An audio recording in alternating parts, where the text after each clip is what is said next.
Assalamualaikum warahmatullahi wabarakatuh.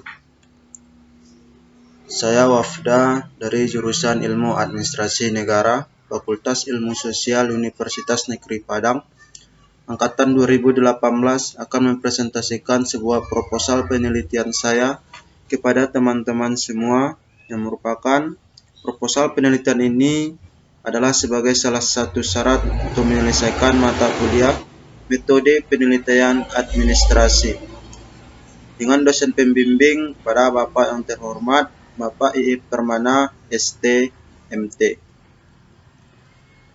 Adapun proposal penelitian saya ini berjudul mengenai bagaimana pengaruh penerapan prinsip-prinsip good governance terhadap patologi birokrasi dalam pelayanan publik.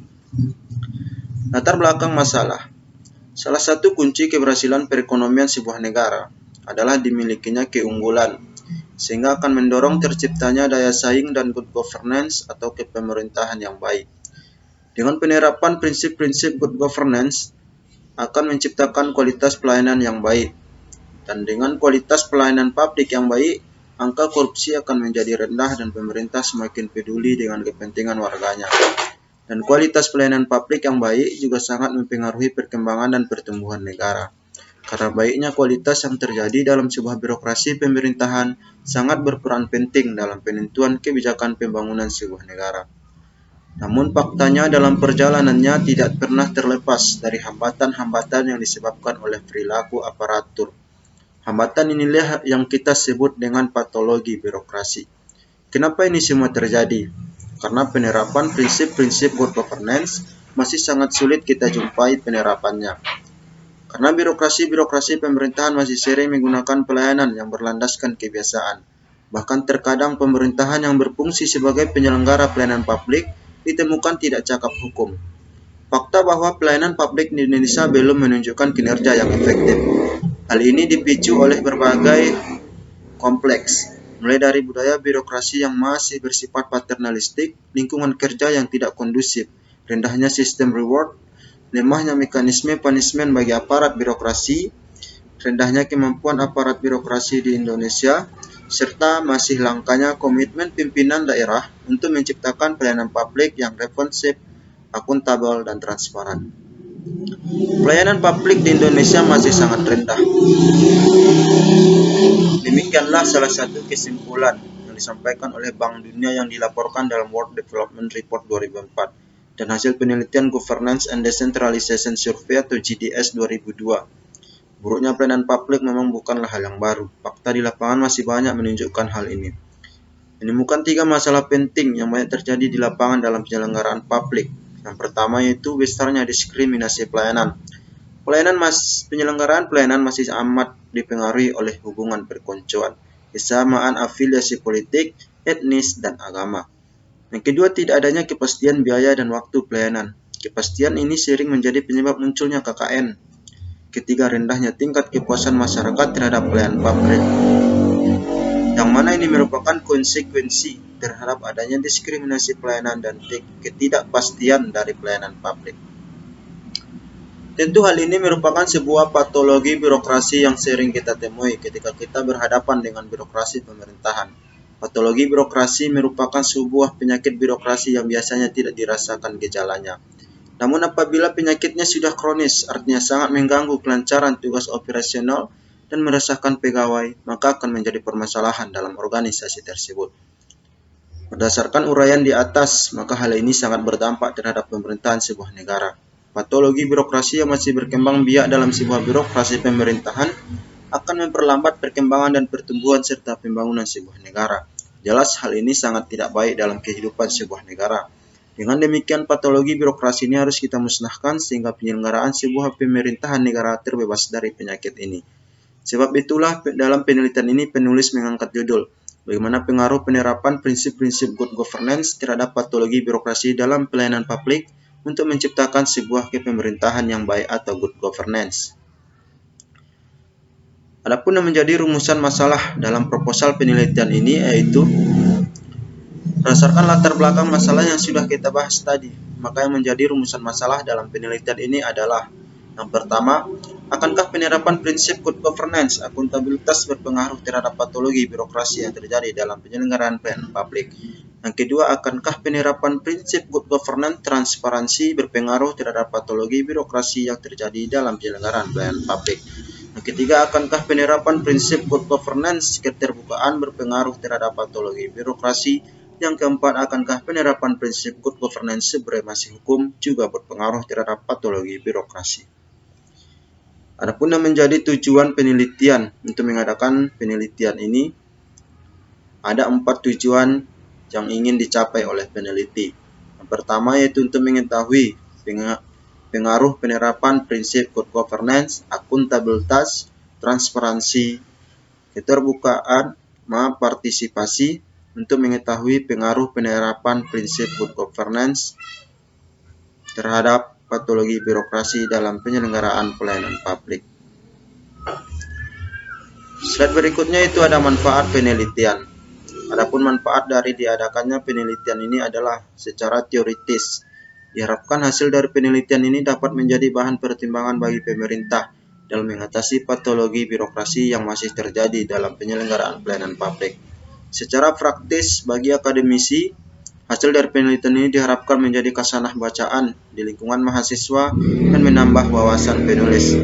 Bagi masyarakat, diharapkan hasil penelitian ini dapat memberikan masukan, baik bagi pihak yang berkepentingan atau pemerintah setempat, khususnya kepada birokrasi pemerintahan selaku penyelenggara pelayanan publik.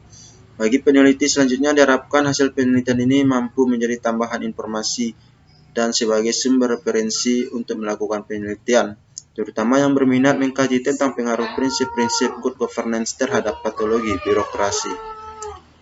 Adapun yang menjadi tinjauan pustaka dari penelitian ini, yang pertama itu pelayanan publik. Pelayanan publik dapat diartikan sebagai pemberian pelayanan atau melayani keperluan orang atau masyarakat yang mempunyai kepentingan pada organisasi itu, sesuai dengan aturan pokok dan tata cara yang telah ditetapkan. Yang kedua, birokrasi. Birokrasi merupakan sistem administrasi dan pelaksanaan tugas keseharian yang terstruktur, sistem hierarki yang jelas, dilakukan dengan tertulis oleh bagian tertentu yang terpisah dengan bagian lainnya, oleh orang yang dipilih sesuai dengan kemampuan di bidangnya. Yang ketiga, patologi birokrasi. Patologi birokrasi merupakan penyakit yang terjadi dalam birokrasi atau bentuk perilaku dari birokrasi yang sudah menyimpang dari nilai-nilai etis, aturan-aturan dan ketentuan peraturan perundang-undangan serta norma-norma yang berlaku di dalam birokrasi. Yang keempat yaitu good governance, suatu proses tata kelola pemerintahan yang baik dengan melibatkan pengambil kebijakan terhadap berbagai kegiatan perekonomian, sosial, politik, dan pemanfaatan beragam sumber daya seperti sumber daya alam, keuangan, dan manusia bagi kepentingan rakyat. Kelima, penerapan prinsip-prinsip good governance. Penerapan prinsip-prinsip good governance sangat penting dalam pelaksanaan pelayanan publik untuk meningkatkan kinerja aparatur negara. Hal ini disebabkan karena pemerintah merancang prinsip-prinsip good governance untuk meningkatkan potensi perubahan dalam birokrasi agar mewujudkan pelayanan publik yang lebih baik. Di samping itu juga masyarakat masih menganggap pelayanan publik yang dilaksanakan oleh birokrasi pasti cenderung lamban, tidak profesional, dan biayanya mahal. Agar perspektif good governance dapat terselenggara, terdapat 4 prinsip, yaitu akuntabilitas, transparansi, partisipasi, dan supremasi hukum. Akuntabilitas adalah adanya pembatasan dan pertanggungjawaban tugas yang jelas. Transparansi adalah proses resmi yang meneruskan jalur atau keleluasaan kepada seluruh masyarakat untuk mendapatkan informasi tentang pelaksanaan pemerintah. Partisipasi adalah keterlibatan mental dan emosional dalam situasi kelompok yang mendorongnya memberi sumbangan terhadap tujuan kelompok. Supremasi hukum adalah dapat diterima oleh seluruh masyarakat, mewujudkan adanya penegakan hukum yang adil bagi semua pihak tanpa pengecualian, menjunjung tinggi hak asasi manusia, dan memperhatikan nilai-nilai yang hidup dalam masyarakat. Kerangka pemikiran. Adapun yang menjadi kerangka pemikiran kita pada penelitian ini adalah akuntabilitas berpengaruh positif terhadap patologi birokrasi, transparansi berpengaruh terhadap patologi birokrasi, partisipasi berpengaruh terhadap patologi birokrasi, supremasi hukum memiliki pengaruh yang positif terhadap patologi birokrasi. Dari konsep kerangka pemikiran di atas dapat kita maknai bahwa prinsip good governance, akuntabilitas, transparansi, partisipasi, dan supremasi hukum memiliki pengaruh yang signifikan terhadap patologi birokrasi dalam penyelenggaraan pelayanan publik. Hipotesis penelitian. Hipotesis adalah dugaan sementara tentang adanya sesuatu atau kemungkinan adanya sesuatu dengan diiringi perkiraan mengapa atau apa sebabnya adanya demikian. Maka adapun hipotesis dari penelitian ini adalah sebagai berikut. Penerapan prinsip good governance, akuntabilitas berpengaruh positif terhadap patologi sebuah birokrasi pemerintahan dalam penyelenggaraan pelayanan publik. Penerapan prinsip good governance, transparansi berpengaruh terhadap patologi sebuah birokrasi pemerintahan dalam penyelenggaraan pelayanan publik. Penerapan prinsip good governance, partisipasi berpengaruh positif terhadap patologi sebuah birokrasi pemerintahan dalam penyelenggaraan pelayanan publik.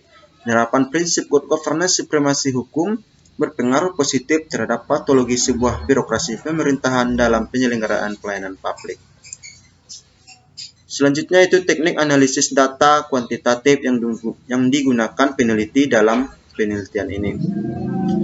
Sebagaimana kita ketahui, analisis data disebut juga rangkaian kegiatan penelaahan, pengelompokan, sistematisasi, penafsiran, dan verifikasi data agar sebuah fenomena memiliki nilai sosial, akademis, dan ilmiah.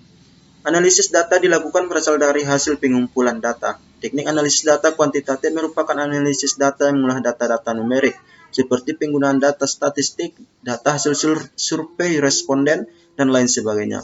Dan secara umum, pada penelitian ini metode penelitian kuantitatif berisi subbab sebagai berikut: pendekatan jenis penelitian, populasi dan sampel, instrumen penelitian, teknik pengumpulan data, dan analisis data. Adapun yang menjadi metodologi yang digunakan peneliti dalam penelitian ini dalam menggunakan metode survei. Penelitian survei adalah penelitian yang dilakukan pada populasi besar maupun populasi kecil. Tetapi data yang dipelajari adalah data dari sampel yang diambil dari populasi tersebut, sehingga ditemukan kejadian-kejadian relatif, distribusi, dan hubungan-hubungan antar variabel sosiologis maupun psikologis. Jenis penelitian ini merupakan penelitian kuantitatif, di mana penelitian ini meneliti seberapa besar pengaruh variabel bebas independen terhadap variabel terikat atau dependen. Dalam penelitian ini juga peneliti menggunakan pendekatan asosiatif yang bertujuan untuk mengetahui hubungan antara dua variabel atau bahkan lebih, yang mana pada penelitian ini peneliti menggunakan dua variabel yang dihubungkan, bertujuan untuk mengetahui pengaruh penerapan prinsip-prinsip good governance atau variabel X, akuntabilitas, X1, transparansi, X2, keterbukaan, X3, dan supremasi hukum, X4 terhadap patologi birokrasi pemerintahan dalam pelayanan publik, itu variabel Y. Sehingga dalam penelitian ini akan dapat dibangun sebuah teori yang dapat berfungsi untuk menjelaskan, meramalkan, dan mengontrol suatu gejala. Adapun yang menjadi populasi dan sampel pada penelitian ini yaitu populasi adalah wilayah generalisasi yang terdiri atas objek atau subjek yang mempunyai karakteristik tertentu dan mempunyai kesempatan yang sama untuk dipilih menjadi anggota sampel. Lalu adapun yang menjadi populasi dari penelitian ini adalah masyarakat yang menggunakan pelayanan publik dari birokrasi pemerintahan. Dan pengambilan sampel dalam penelitian ini menggunakan metode purposive sampling, itu responden yang terpilih akan menjadi anggota sampel berdasarkan pertimbangan peneliti sendiri. Adapun teknik pengumpulan sampling digunakan untuk pengumpulan sampel tanpa peluang atau non-probability sampling. Artinya semua elemen populasi belum tentu memiliki peluang yang sama untuk dipilih menjadi anggota sampel. Cara ini juga sering disebut sebagai pengambilan sampel berdasarkan pertimbangan, karena dalam pelaksanaannya digunakan pertimbangan tertentu yang dilaksanakan oleh peneliti, yaitu saya sendiri. Adapun instrumen penelitian dari penelitian ini, instrumen penelitian adalah suatu alat yang digunakan peneliti untuk mengukur fenomena alam maupun fenomena sosial yang akan kita amati. Pada penelitian ini, peneliti menggunakan instrumen penelitian kuesioner sebagaimana instrumen dalam penelitian ini. Data akan diperoleh dengan menyebarkan angket atau kuesioner dengan sejumlah pertanyaan kepada para responden, dan hasil yang didapatkan kemudian akan dianalisis menggunakan teknik analisis dengan alat SPSS atau mungkin yang lainnya. Dalam penelitian ini, peneliti akan membagikan 30 kuesioner sebagai contoh dengan tingkat kesalahan 10%. Dan sebelumnya kuesioner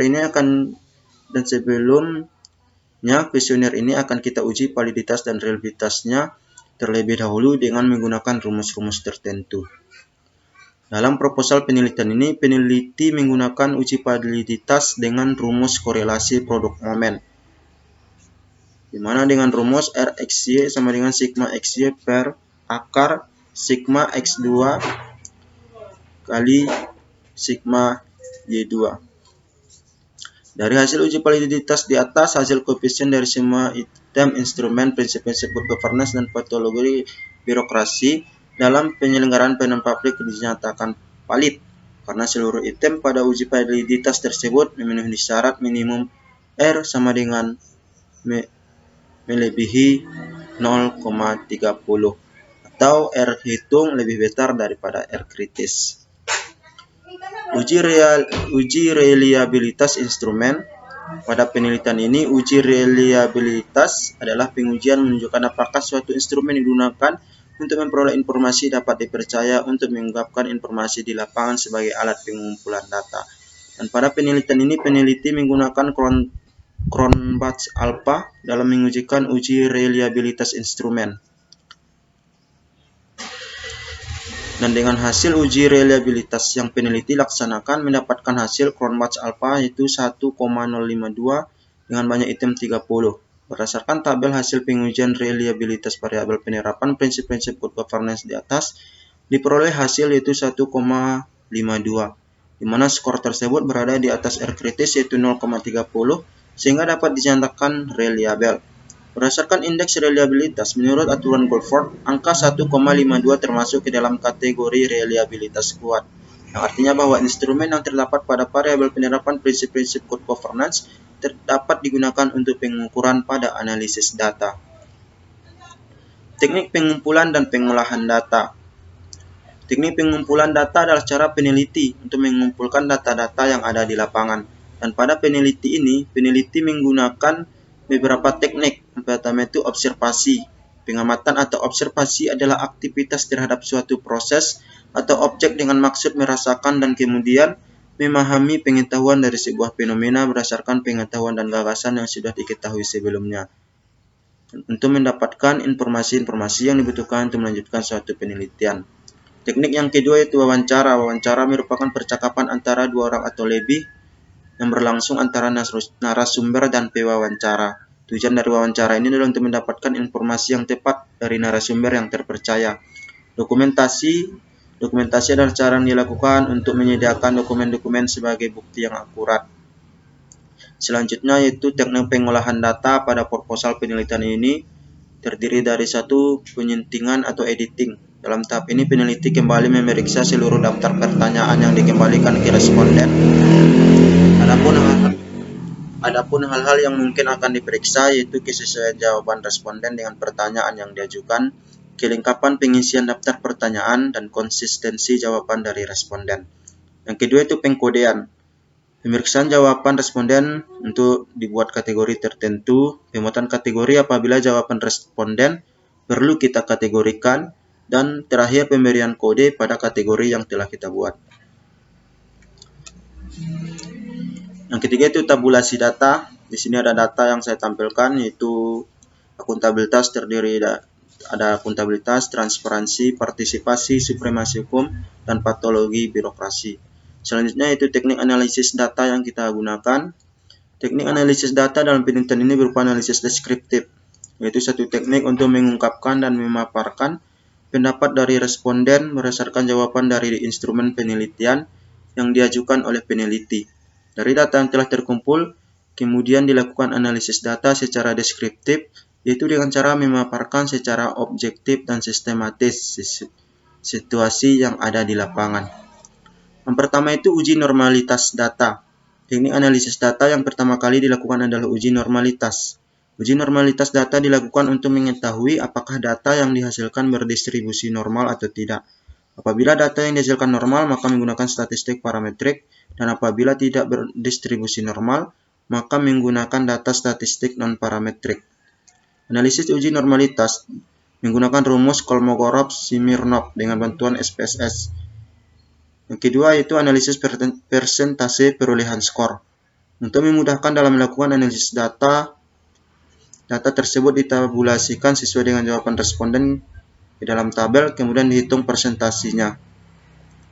Yang ketiga itu analisis uji koefisien korelasi. Pada penelitian ini peneliti menggunakan rumus produk momen persen.